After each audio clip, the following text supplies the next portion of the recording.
बिस्मिल्लाहिर्रहमानिर्रहीम। दोस्तों, इस वक्त 26 लाख से ज़्यादा हाजी मैदान अरफात में पहुंच चुके हैं। आप लोग देख सकते हो कितनी बड़ी तादाद में हाजी इस जगह मौजूद हैं। कितना खूबसूरत नज़ारा है। आज का दिन इन लोगों के लिए इंतहाई अहम है।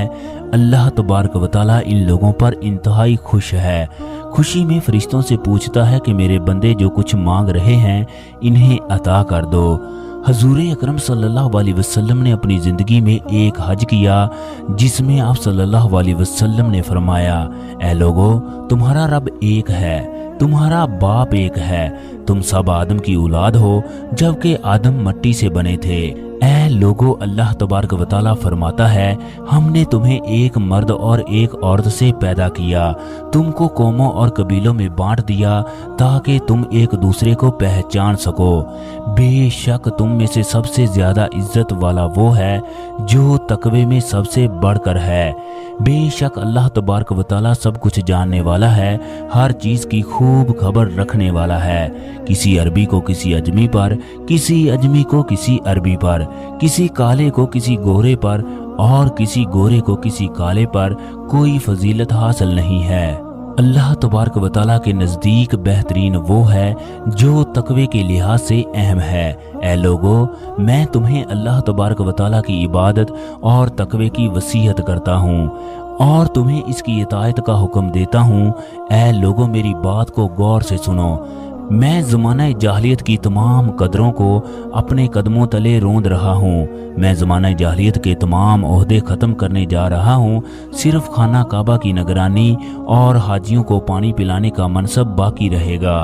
आप सल्लल्लाहु अलैहि वसल्लम ने फरमाया, ऐ लोगो सुनो, मुझे नहीं लगता कि मैं अगले साल तुम्हारे दरमियान हूँगा। मेरी बातों को गौर से सुनो। मेरी बातें उन लोगों तक पहुँचा देना जो यहाँ तक नहीं पहुँच सके। ऐ लोगो, जिस तरह आज का दिन, ये महीना, ये जगह हुर्मत और इज्जत वाले हैं, बिल्कुल इसी तरह दूसरे मुसलमान की इज्जत, जिंदगी और माल हुर्मत वाले हैं। लोगों की अमानतें, उनके माल को वापस कर दो। किसी को तंग ना करो, किसी का नुकसान ना करो ताकि तुम भी महफूज रहो। याद रखो कि तुमने अल्लाह तबारक व तआला से मिलना है। वो तुमसे तुम्हारे माल के बारे में पूछेगा। अल्लाह तबारक व तआला ने सूद को ख़त्म कर दिया, इसलिए आज से सारा सूद ख़त्म कर दो। तुम औरतों पर हक रखते हो, वो तुम पर हक रखती हैं जबकि तुम्हारे हकूक पूरे कर रही हों, तो तुम भी उनकी जिम्मेदारियों को पूरी करो। औरतों के बारे में नरमी का रवैया इख्तियार करो। वो तुम्हारी शराकत दार हैं, वो बेलौस होकर तुम्हारी खिदमत करती हैं। कभी ज़ना के करीब मत जाना। ऐ लोगो, मेरी बात को गौर से सुनो। सिर्फ अल्लाह तबारक व तआला की इबादत करो। 5 फर्ज नमाजें पूरी रखो। रमज़ान के रोज़े रखो, ज़कात अदा करते रहो। अगर इस्तात हो तो हज करो। याद रखना कि मेरे बाद कोई नबी नहीं आएगा, ना ही कोई नया दीन आएगा। मेरी बातें अच्छी तरह समझ लो। मैं तुम्हारे लिए 2 चीज़ें छोड़कर जा रहा हूँ, कुरान और मेरी सुन्नत। अगर तुमने इनकी पैरवी की तो कभी गुमराह नहीं होगे। सुनो, तुम लोग जो मौजूद हो, इस बात को अगले लोगों तक पहुँचाना। वो इसको अगले लोगों तक पहुँचाएंगे और ये मुमकिन है कि बाद वाले मेरी बात को पहले वालों से ज्यादा बेहतर समझ सकें।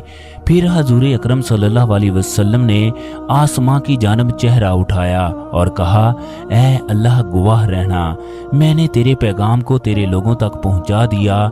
दोस्तों, आप लोग देख सकते हो, आज तमाम लोग मैदान अरफात में जाकर हज पढ़ेंगे। अल्लाह तबारक व तआला के हजूर अपने गुनाहों की माफिया मांगेंगे। कल जब क़यामत का दिन होगा, तमाम लोग मैदान अरफात में जमा होंगे। मैदान अरफात में नफल पढ़ने के बाद लोग जबले रहमत की पहाड़ी पर जाकर अल्लाह तबारक व तआला से दुआएं करते हैं। जबले रहमत की पहाड़ी पर खड़े होकर हजूर अकरम सल्लल्लाहु अलैहि वसल्लम ने खुतबा दिया था। आजकल मस्जिद निमरा में हज का खुतबा दिया जाता है। 9 ज़ुल्हज से पहले ये सड़कें, ये इलाका सुनसान रहता है, जबकि हज के दिन आप देख सकते हो ये एक शहर का मंजर पेश कर रहा है। मैदान अरफात हरम मक्का से बाहर वाक़या है। ये वाहद जगह है जो हदूद हरम से खारिज है। मैदान अरफात पहले पहल एक चटियल मैदान होता था, मगर अब इस जगह बेशुमार दरख्त लगाए जा चुके हैं जहां हाजी आराम करते हैं। इसके अलावा सऊदी हुकूमत ने जगह जगह हाजियों को गर्मी से बचाने के लिए फुवारों का बंदोबस्त किया है। हज के दिनों में यहाँ पर खाने के पैकेट बाकसरत मिलते हैं। अरफात बहुत बरकत वाली जगह है। इस जगह इंसान की कोई भी दुआ रद्द नहीं होती।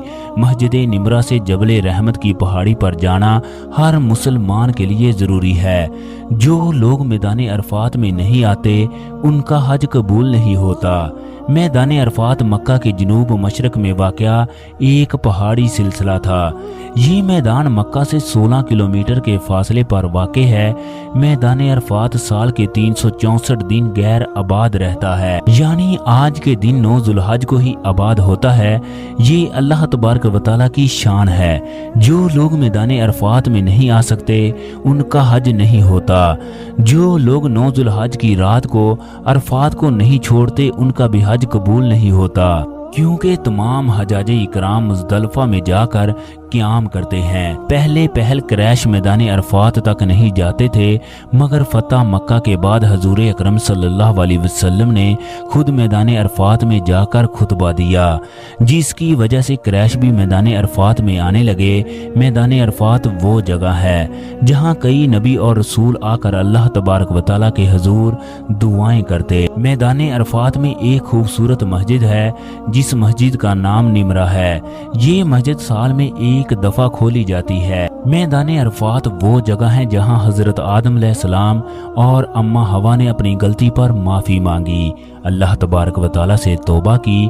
अल्लाह तबारक व तआला ने फिर इनको माफ कर दिया।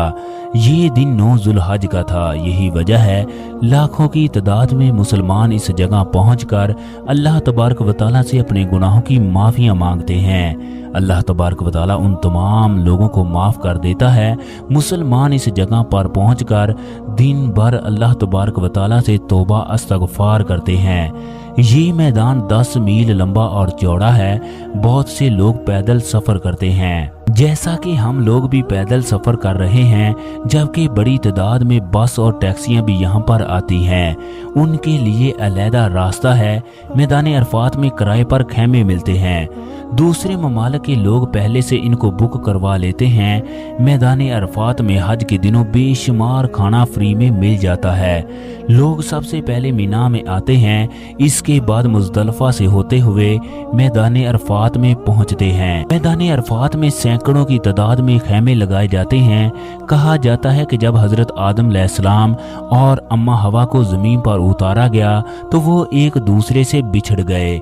हजरत आदम अलैहिस्सलाम के बारे में कहा जाता है कि वो श्रीलंका की एक पहाड़ी पर उतरे, जहां आज भी उनके पांव के निशान मौजूद हैं। अल्लाह तबारक व तआला ने अम्मा हवा को जद्दा के मकाम पर उतारा, जहां पर उनका मज़ार भी है। जबकि आदम अलैहिस्सलाम खुद को तन्हा महसूस कर रहे थे, वो अम्मा हवा की तलाश में निकल पड़े।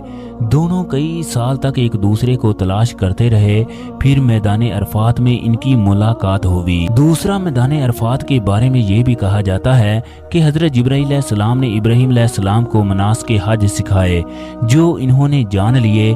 इसी जानने को अरफा कहा जाता है। तीसरा, इस मैदान के बारे में ये भी कहा जाता है मुसलमान इस जगह अपने गुनाहों का एहतराफ करते हैं, अल्लाह तबारक व तआला से माफियां मांगते हैं, अपने गुनाहों पर शर्मिंदा होते हैं।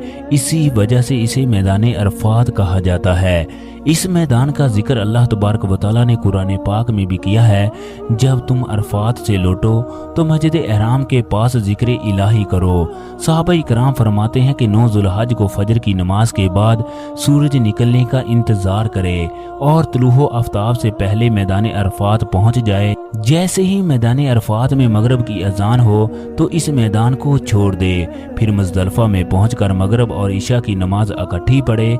मैदान अरफात में हजूर अकरम सल्लल्लाहु अलैहि वसल्लम ने लोगों को कहा, آج ہم نے تمہارے لیے تمہارا دین مکمل کر دیا اور تم پر اپنا انعام تمام کر دیا، تمہارے لیے دین اسلام کو پسند کیا۔ اس جگہ مسلمانوں کو 3 خوشخبریاں سنائی گئی: دین کا مکمل ہونا، قرآن کا مکمل ہونا، اللہ تبارک و تعالیٰ کا دین اسلام کو پسند کرنا۔ میدان عرفات میں جب حضور اکرم صلی اللہ علیہ وسلم نے آخری خطبہ دیا تو صحابہ کرام کو اندازہ ہو گیا یہ ہمارے نبی کا آخری حج ہے، کیونکہ آپ صلی اللہ علیہ وسلم نے فرمایا ہو سکتا ہے آئندہ سال میں تمہارے ساتھ نہ رہوں۔ ایک اور بھی روایت ہے کہ اسی جگہ حضور اکرم صلی اللہ علیہ وسلم نے اپنی امت کی مغفرت کی دعا کی۔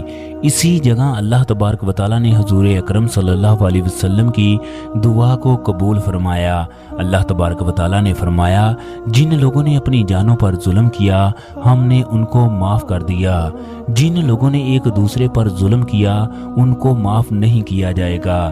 میدان عرفات وہ جگہ ہے جہاں مسلمانوں کو امام کعبہ خطبہ دیتے ہوئے کہتے ہیں اللہ تبارک و تعالیٰ واحد ہے، اس کی عبادت کرو، اللہ سے ڈرنے میں نجات ہے، اللہ سے ڈرنے میں کامیابی ہے۔ وہ اللہ جس نے تمہارے لیے آسمان کو بنایا اور زمین کو بچھونا بنایا اور تمہارے لیے آسمان سے بارشیں نازل کی جبکہ زمین سے غلہ اور اناج نکالا۔ اللہ تبارک و تعالیٰ نے تم سے پہلے بہت سی مخلوقات کو بنایا، تمہارے آباء و اجداد کو بنایا، جیسے کہ ابراہیم علیہ السلام نے اپنی قوم کو کہا اے لوگو اللہ تبارک و تعالیٰ کی عبادت کرو۔ امام کعبہ کہتے ہیں اللہ تبارک و تعالیٰ نے فرمایا اس کے سوا کوئی معبود نہیں، اسی کی عبادت کرو، اسی سے مدد مانگو۔ سب سے بڑی نعمت توحید کی نعمت ہے، ایمان کی نعمت ہے۔ دوستو جنہوں نے اللہ تبارک و تعالیٰ کو ایک مانا، اس کے ساتھ کسی کو شریک نہ ٹھہرایا، اسلام کی بنیاد 5 ستونوں پر ہے۔ سب سے پہلا ستون یہ ہے کہ اللہ تبارک و تعالیٰ واحد ہے، اس کا کوئی شریک نہیں، محمد صلی اللہ علیہ وسلم اللہ کے رسول ہیں۔ دوسرا رکن نماز ہے، اے لوگو نماز قائم کرو۔ تیسرا رکن زکوٰۃ ہے تاکہ غریبوں کی مدد ہو سکے۔ اسلام کا چوتھا رکن روزے ہیں، جبکہ 5واں رکن حج ہے۔ حج ہر اس مسلمان پر فرض ہے جو صاحب استطاعت ہو۔ اللہ تبارک و تعالیٰ تمام میرے دیکھنے والوں کو بیت اللہ کا حج نصیب فرمائے۔